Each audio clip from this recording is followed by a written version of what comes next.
Ustedes lo veían recién en pantalla, está con nosotros a partir de este momento el director de transferencias y análisis de datos del MIDES, el economista Antonio Mansi, a quien le estamos dando las buenas noches y agradeciendo su presencia. Muchas ¿Qué tal? gracias. Gracias por la invitación. Bienvenido.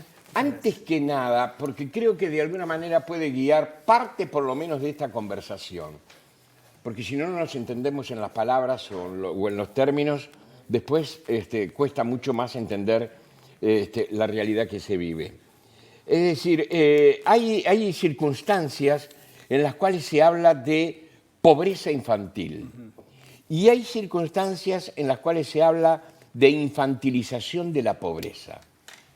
A mí si me dicen infantilización de la pobreza, enseguida conecto pobreza infantil. Y sin embargo, hay diferencias entre una y otra. Correcto, es así. Y todo esto surge en una discusión, se generó un pequeño debate en Twitter, porque justamente tras una nota del Observador de hace un par de días, que hablaba de que Uruguay era el país con la mayor infantilización de la región, después le hicieron una entrevista al senador Alejandro Sánchez y comentó que Uruguay tenía los niveles de pobreza infantil más altos de la región. Yo confieso que entendí lo mismo con infantilización de la pobreza. Exacto, o sea, se equivocó en un error porque Uruguay, de hecho, tiene la tasa de pobreza infantil más baja de la región. Entonces, yo tomé ese momento para aclarar esto y después él tiró un nuevo tuit aclarando esto de que en realidad Uruguay no tenía los niveles más altos de pobreza infantil, pero sí que tenía los niveles de infantilización más altos. Diferencias entre una y otra. Entonces, es muy importante, como bien decía, definir estos conceptos. ¿A qué se refieren con pobreza infantil? ¿A qué se refieren con infantilización de la pobreza? Entonces, ahí se mezclaron muchos conceptos, pero vayamos directamente al grano con esto. Pobreza infantil es cuál es la porción de menores en cierta franja de edad, digamos, menores de 0 a 6, que son pobres en relación al resto de los niños. En Uruguay esa cifra está en el entorno del 20%, es decir, uno de cada 5 niños de 0 a 6 años viven en hogares que son considerados pobres. Esto, lamentablemente, es una cifra que se ha mantenido en esos niveles hace más de 10 años, estamos en el entorno del 20%. Ahora, cuando se habla de la infantilización, acá entramos un poco a la comparación entre qué tan pobre son los niños en relación a los adultos o a la tasa general de pobreza. Yendo a los datos de Uruguay, la tasa de pobreza infantil, que es un 20%, es el doble que la tasa de pobreza en general, la tasa general, que es un 10%. Ahora, lo que tomaba este reporte que hacía referencia en la nota del Observador es un reporte de la ONU que hacía una comparativa con los distintos países y tomaba la pobreza entre 0 y 17 años y comparándola con la pobreza de 65 a más años. Y Uruguay ahí va en primer lugar, o sea, está abajo de la tabla. Ahora, cuando entramos a ese dato y escarbamos un poco, empezamos a ver por qué se da esto. ¿Por qué en la región, con los datos que tiene la CEPAL, para comparar la pobreza, porque sí, cada país tiene distintas mediciones, CEPAL hace una misma pobreza, y Uruguay tiene la tasa de pobreza infantil más baja que todos los países, como dijimos, y tiene la tasa de pobreza en adultos más baja que todo el resto de los países. Ahora, la diferencia es un 10% sobre un 0,3%. Entonces, esa distancia es de 33 veces más alta la pobreza infantil con esto. Ahora, ¿quién va primero en ese ranking? Honduras. ¿Y por qué es esto? Honduras tiene solo una diferencia de 1,3 la pobreza infantil versus la pobreza de adultos de 65 más. ¿Pero por qué? Porque tiene 62% tasa de pobreza infantil versus 48% tasa de pobreza en adultos. Y son los que tienen menos infantilización de la pobreza. Entonces, por eso me parecía importante aclarar de qué estamos hablando para que la gente también tenga claro, porque muchas veces se pierden en esto y uno piensa, tienen la mayor tasa de infantilización, pero es confuso el término para la gente de comunidad, de un tema tan sensible y de una deuda social que tiene el país, ¿no? Exactamente. Entonces, acá lo importante es decir, a nivel absoluto, Uruguay tiene la tasa de pobreza infantil más baja comparativa en la región y tiene la tasa de pobreza de mayores de 65 más baja. Pero como la de los veteranos de 65 es muy baja, esa brecha es lo que hace saltar alarmas. Igual esto se ha instalado como un debate público, ¿no? Sí. Esa brecha importante del 20,9% del tramo 0 a 6 contra un menos del 2% Exacto. el tramo más 65. O sea, realmente hay una diferencia muy importante y mucha gente dice, bueno, ¿por qué no se redistribuye de mejor forma los recursos y se los traslada hacia ese tramo de la primera infancia, ¿no? Y el caso más reciente es el de la rebaja del IAS a las jubilaciones, que sí un poco va en contra de esa asimetría que existe entre la primera infancia y los más 65, ¿no? Es un caso paradigmático de la discusión pública hoy día de cómo se puede trabajar para revertir un poco esa asimetría y sobre todo aportar más hacia el futuro del país a través de la inversión en los más jóvenes. Sí, de hecho, bueno, esto como es una situación tan estructural, siempre la pobreza en Uruguay, con los datos de Uruguay, la pobreza entre 0 a 6 en relación con la de mayores de 65 está en el entorno de un 10 veces más alta.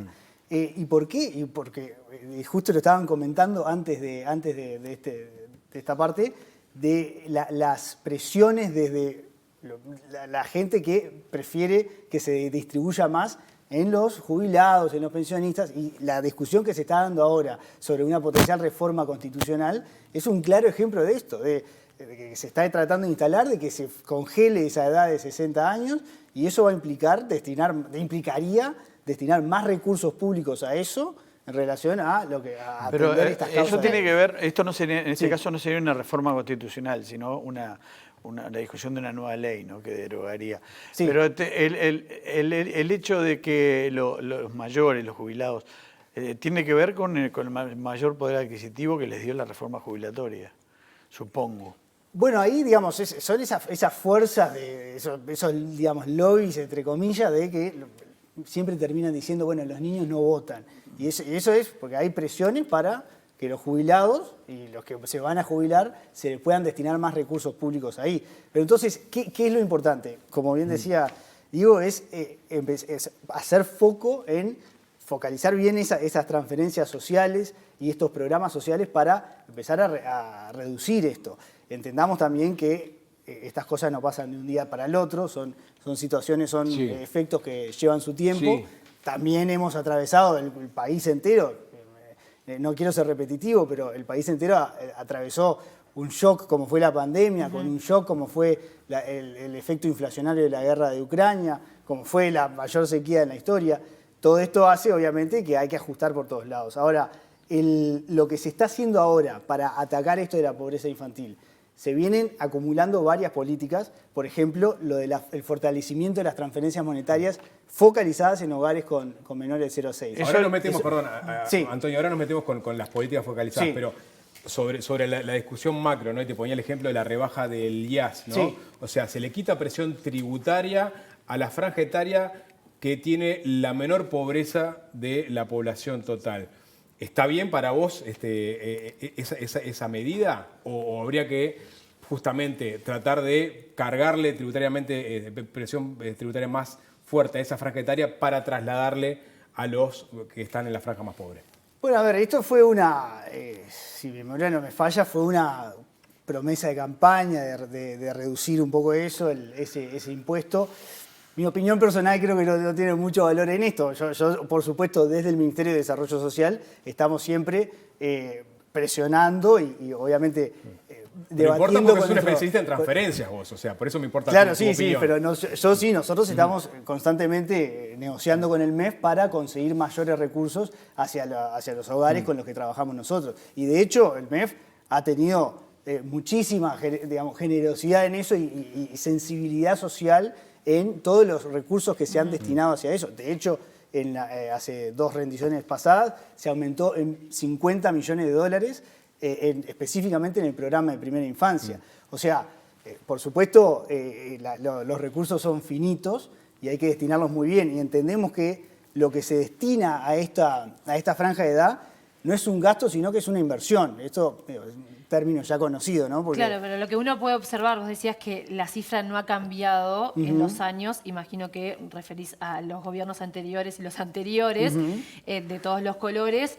La inversión que vos señalabas, evidentemente no tiene los resultados que se esperan, porque si la cifra la seguimos manteniendo, o los recursos están mal depositados o hay un problema estructural que tampoco se puede cambiar más allá de los dineros. Bueno, justamente a lo que iba antes es que estas políticas que se están haciendo no pasan de un día para el otro. Y efectivamente en algo no se estaba dando con el clavo, pero lo que se ha aumentado a nivel de transferencias monetarias directamente hacia los hogares con menores de 6, lo que se ha invertido en CAIF, en becas de inclusión socioeducativa, que es otra de las recomendaciones que se hace para rebatir esto, para rebatir esta situación. No es solo transferencias monetarias, es apoyo en los cuidados a estos hogares con niños, es apoyo en las capacitaciones, en la inserción laboral, y para todo esto se necesita, por supuesto, recursos, y para eso necesita una economía en crecimiento, donde también se pueda recaudar más y distribuir mejor. Y en eso, a nivel macro, entiendo que estamos yendo en el camino correcto. Esperemos a ver ahora los datos del 2023, cuando cierre el año, que entendemos que van a mostrar la mejora. Bueno, hablando de transferencias, se estiman unos 4.100 niños, la séptima parte más o menos de niños pobres, que no venían recibiendo ninguna transferencia por distintos motivos, problemas de algoritmo, problemas técnicos, ni asignaciones familiares. ¿Qué se está haciendo respecto a eso? Bien, eso es un muy buen punto. Naturalmente, el sistema de transferencias no es perfecto y estamos haciendo varios cambios para mejorar esa captación. Nosotros hablamos, cuando hablamos de transferencias monetarias, hablamos de tratar de reducir los errores de exclusión, que son aquellos que tenés una persona que le debería estar recibiendo la asignación y no estamos llegando, y errores de inclusión, que son personas que están cobrando alguna prestación, pero ya no les corresponde porque su situación cambió. Naturalmente nos preocupa más el error de exclusión, que hayan familias que les corresponda y no estamos llegando. Entonces, ¿qué es lo que estamos haciendo para mejorar esa captación? Una de las líneas de acción que estamos tomando y que ya se puso en marcha, y esto está dentro del eje del programa de primera infancia, uno de estos ejes es la ventanilla única BPS-MIDES. Porque ¿cómo un hogar solicitaba una prestación? Podía ir a través del BPS y ahí en el mostrador le tomaban una declaración jurada de vulnerabilidad y le decían si era elegible y le correspondía la asignación familiar plan de equidad. Ahora, si iba por el Ministerio de Desarrollo Social, no le tomaban la declaración, sino que le hacían una solicitud de visita. Y ahí, en algún momento, algún técnico social iba hasta la casa y le aplicaba el mismo formulario y ahí podía acceder a la asignación y a la tarjeta. Ahora, cuando llegamos veíamos que ahí había una inequidad, dependiendo de por dónde entrabas, te podían responder más rápido, pero accedías a solo un programa, o te podían responder mucho más tarde y accedías a todo el paquete. Entonces, una de las patas que pusimos en el plan de primera infancia fue conectar los dos sistemas de BPS y de MIDES y que todas las oficinas de estos dos organismos funcionen como puertas de entrada para poder relevar esta información y hacer que las personas entren directamente a los programas de transferencias. Luego, una visita podrá ir a hacer como de auditoría o de monitoreo, pero de esta manera no tenemos a personas esperando y generamos un acceso mucho más equitativo a esto. Ya pusimos en marcha la ventanilla única en 3 departamentos del país. Esto recién estamos empezando, se están haciendo ajustes, pero la idea es ampliar, por supuesto, a todos los departamentos y de esa manera tener muchas puertas de entrada. Lo otro que estamos trabajando adentro del programa de los 5 ejes del programa de primera infancia es lo que se llama la captación temprana. ¿Y esto de qué se trata? Se trata de tener técnicos del MIDES en todas las maternidades públicas del país para que apenas entre una mujer embarazada o venga con un niño, ya se le puede hacer el diagnóstico social, tal como se le hace el diagnóstico en el Pereira Rosell. En el Pereira y en todas las maternidades. Ya tenemos los técnicos trabajando ahí y ahí los pueden registrar, tomarles la información y ya ingresarlos a los programas de transferencias y de acompañamiento familiar. Ahí quedaba casi la mitad entre la gestación y el primer medio año de vida, casi la mitad de los bebés que nacían por fuera del territorio. No estábamos llegando a tiempo. Entonces, con estas líneas, la idea es captar mucho más rápido, desde el momento cero, y trabajando también en la integración de los sistemas de información con el Ministerio de Salud Pública, con el sistema de información perinatal y con el sistema del MIDES, que conecta a muchísimos organismos. La idea también es llegar a un punto donde con 2 o 3 variables rápidamente podemos saber que la situación es de vulnerabilidad y asignar automáticamente una transferencia. Estamos trabajando en eso, pero es una línea de acción para reducir este error de exclusión. Hay un tema ahí que es el control de ingresos, ¿no? Muchas veces quizás se subdeclaraba o se pasaba a la informalidad para poder acceder a alguna prestación. Eso es un problema justamente por dos vías, ¿no? Por un lado de que en realidad esa persona en realidad no tendría que recibir el beneficio o por el lado de que después se te van hacia el lado de la informalidad justamente para hacer eso. ¿Cómo están solucionando ese problema? Bueno, ahí hicimos un gran cambio en el diseño de las transferencias, porque efectivamente se venía detectando con muchas evaluaciones externas de la ODELAR y de otros investigadores que en las asignaciones familiares Plan de Equidad, aparte de este formulario que les comentaba, que mide el índice de carencias críticas en base a distintas dimensiones del hogar, el tipo de vivienda, un índice de confort, el nivel educativo, la cantidad de integrantes del hogar, si tienen acceso a saneamiento, etcétera. Con todo eso se establece el índice de carencias críticas, y que es un numerito. Para llegar a las asignaciones familiares, para ser elegibles, un hogar tiene que superar el umbral establecido que indica la probabilidad de estar en el primer quintil de ingresos. Ahora, por un lado tenías que acceder por ese nivel de vulnerabilidad, pero por otro lado estaban los controles de ingreso, que si te superabas cierto nivel de ingreso, te retiraban la asignación. Y esto justamente lo que generaba era que los hogares tendían a subdeclarar o ser más informales. Naturalmente, esa señal no es la que queremos dar una señal de que no queremos que la transferencia sea un ancla, sino que sea un trampolín y que se pueda acumular ingresos formales para poder salir adelante, para generar herramientas y el desarrollo de ese hogar. Entonces, lo que hicimos a partir de enero del 2022 fue retirar ese umbral de ingresos, es decir, no va más, esto no se preocupen, vemos la vulnerabilidad socioeconómica con estas dimensiones, pero no se preocupen por estar con la calculadora para ver si se pasaron o no se pasaron del umbral. Entonces, eso hasta el último dato que tengo, ha hecho que unos 20.000 hogares de los 210.000 hogares que reciben la asignación hayan sostenido la asignación a pesar de haberse pasado el umbral que estaba establecido. Y cuando te digo pasado, estamos hablando de 3.000, 4.000 pesos, no es una locura. Vamos a estar evaluando ahora también el tema de la informalidad, qué impacto ha tenido esta medida en la informalidad de esos hogares, pero entendemos que es una buena medida y que da señales positivas de que no queremos que un hogar tenga el miedo de que si consigue un trabajo y le subía el ingreso, le sacan la asignación y después pierde la asignación, por ejemplo, puede perder el trabajo, pierde ese ingreso y además ya no tiene la asignación, pero sigue siendo vulnerable y sigue teniendo los niños. Claro. Entonces, ese era el mensaje que no queríamos dar. Bueno, nos queda como para una última pregunta, los últimos 2 minutos. Sí, me interesaba saber, tiene media sanción aprobado en diputados el proyecto de Cristina Lustenberg que justamente atiende a la infancia y la adolescencia. En el caso de que esto se apruebe, parece que sí, porque hay voluntad política. ¿Qué gastos o qué inversiones o qué cambios implicaría para el MIDES? Bueno, la verdad que es una muy buena noticia. Desde el Ministerio apoyamos la iniciativa de la diputada Lustenberg. Lo conversamos mucho con ella, estuvimos peloteando ideas y la verdad que estamos muy contentos que finalmente se logró ese consenso político tras más de 6 años de discusión. Eso ya lo había propuesto en 2017. Ha sido una quijotada. Sí, sin duda. Y digamos, no había prosperado y bueno, finalmente salió.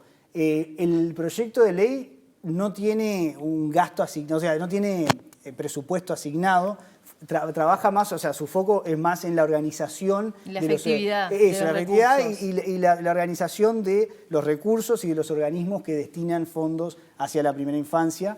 Claro, pero desde la perspectiva del análisis de datos y de la medición, sí. Sí, ahí tiene un capítulo que habla de sistemas de información, justamente, que va en línea a lo que ya estamos haciendo desde el Ministerio de integrar la información del sistema de perinatal con el SIAS, que es el Sistema Integrado de Información del Área Social, que junta muchísima información del Estado y va hacia un sistema de seguimiento de madres gestantes y menores de edad, para asegurarnos que se está llegando con todos los planes sociales, con los programas de acompañamiento. Así que celebramos mucho esa iniciativa y nos va a ayudar a acelerar este proyecto que ya tenemos encaminado. Economista Antonio Mansi, gracias por la visita esta noche. Muchas gracias a ustedes. Gracias.